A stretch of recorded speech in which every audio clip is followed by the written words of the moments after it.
dass das Wasser so eine Kraft hatte, dass dieses ganze Land praktisch vernichtet worden ist. Da ist jetzt nur noch ein riesiges Loch. Da war früher ein Acker, da war gerade das Getreide reif.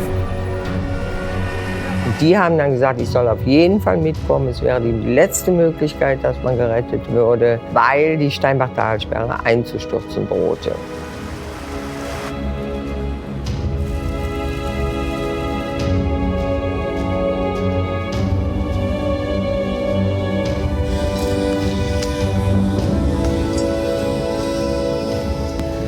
Y lo demás lo pudimos apartar todo, pero ya el fuego ya se los demandó y ya no hubo control ninguno, ya no pudieron hacer. Nosotros lo único que podíamos hacer es apartar el ganado y dejar que el fuego siguiera su curso porque no había medios suficientes.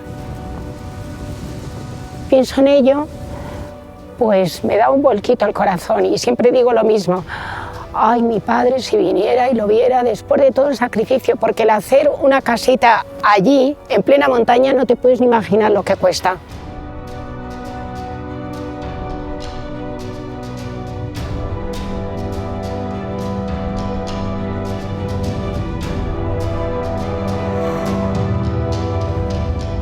Che lavoravano a Bergamo, a Milano e che si trovavano a far fronte ai primi casi e mi raccontavano di scenari apocalittici.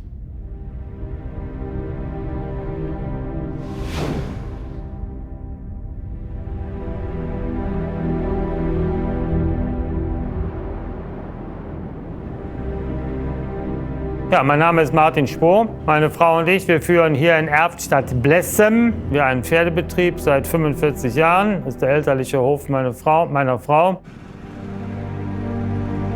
Beate Spohr. Ich wohne seit 68 Jahren hier, weil ich auf dem Hof geboren bin und habe die letzten gut 40 Jahre den Hof geleitet. Und es war ein schreckliches Geräusch, wenn der Helikopter länger über dem Hof steht und seinen Krach macht. Man sieht dann auch ein paar Dachpfannen, die fliegen gehen.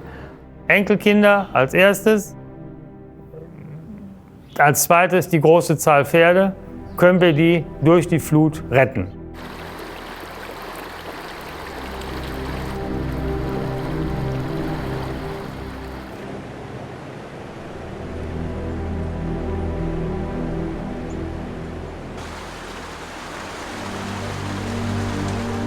Sicherheit ist eines der psychischen Grundbedürfnisse. Das ist total wichtig für Menschen. Das ist existenziell für unsere körperliche und psychische Gesundheit.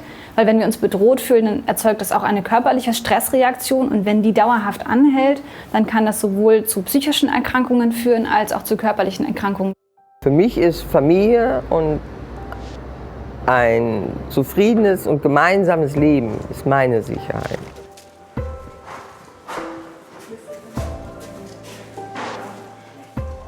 Ich war immer auf absolute Sicherheit aus.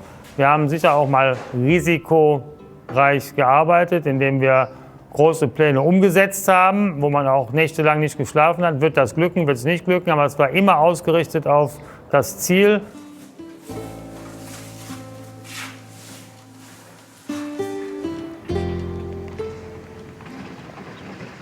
Und wenn man dann von so einem Extremwetterereignis getroffen wird, dann merkt man, nee, das ist real, das berührt mich, das berührt mein Leben oder zumindest das von Leuten, die mir wichtig sind. Und gleichzeitig kann das aber eben auch dazu führen, dass wir uns in unserem grundsätzlichen Sicherheitsgefühl nachhaltig erschüttert fühlen, im Sinne von einer Traumatisierung, dass einfach die Welt, so wie wir sie kannten und die Sicherheit, dass sowas mir nicht passiert, das ist was viele Menschen immer denken, mich trifft sowas nicht, dass das erschüttert ist. Und dann ist eben die Frage, wie gehe ich damit um?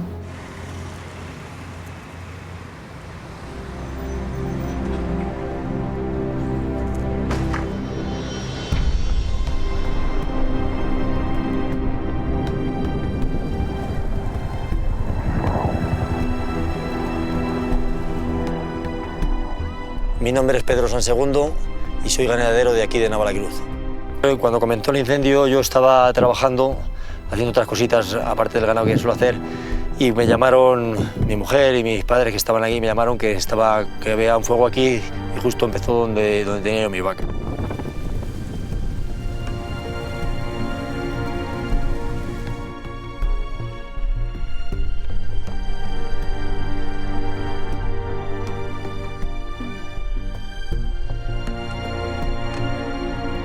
Me llamo Esther Pariente, soy vecina de Navalacruz, nacida en Navalacruz, y he estado colaborando todo lo que he podido y ha sido necesario contra este incendio.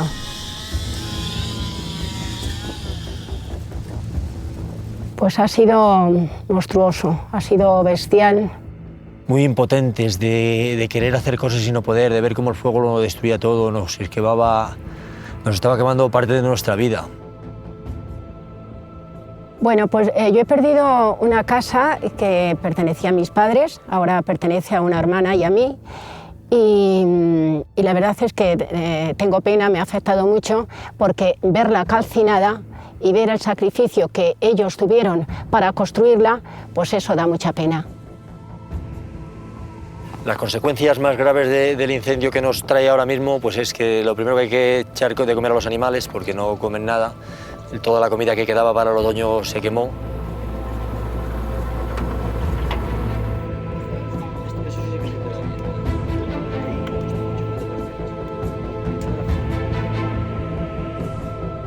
Hier so passiert ist, dass man extreme Ohnmacht erlebt. Man ist irgendwie diesem Extremwetter ausgeliefert und wenn man dann gemeinsam wieder aufräumt, Dinge wieder aufbaut, dann hat man so gefühlt die Kontrolle zurückbekommen und das hilft in dem Moment.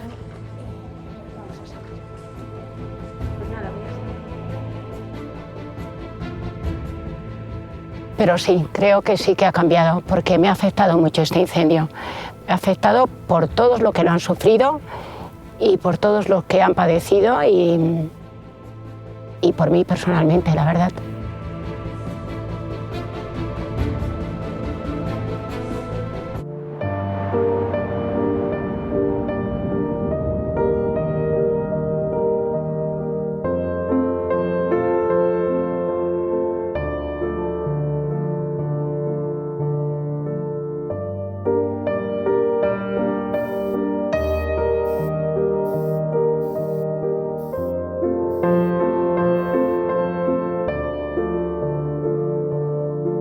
Sono Luca Larucci, anestesista e rianimatore in un ospedale periferico della Toscana. È stato scioccante, anche perché quando appunto sui telegiornali, su internet si leggevano dei primi casi in Asia, onestamente non avrei mai pensato che ci saremmo trovati in una situazione del genere. Ne ho preso coscienza quando ho avuto l'occasione di parlare con amici e colleghi che lavoravano a Bergamo, a Milano e che si trovavano a far fronte ai primi casi e mi raccontavano di scenari apocalittici.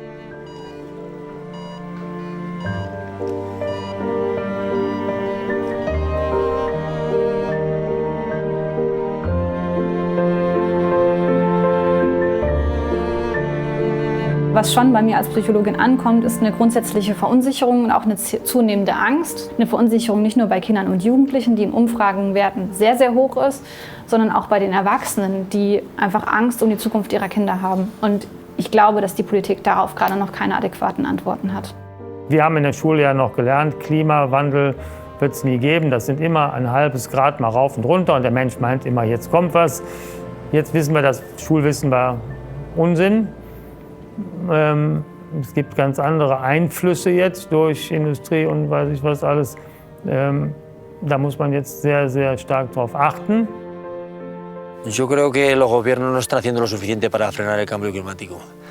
Creo que hay muchas otras más cosas que podrían hacer. Ellos lo único que hacen, para mi punto de vista, bajo mi opinión, es que vienen a hacer la foto y hacer un poquito de paripera para que todo el mundo se quede tranquilo.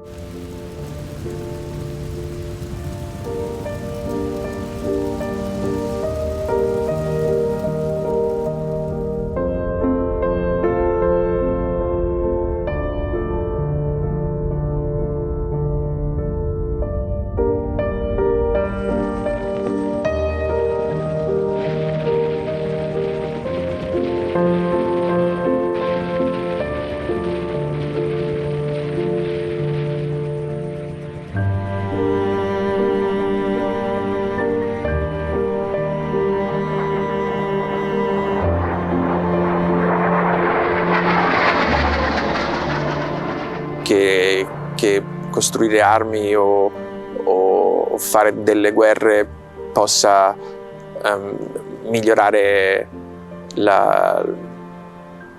l'ambiente o in qualche modo arrestare il cambiamento climatico, anzi.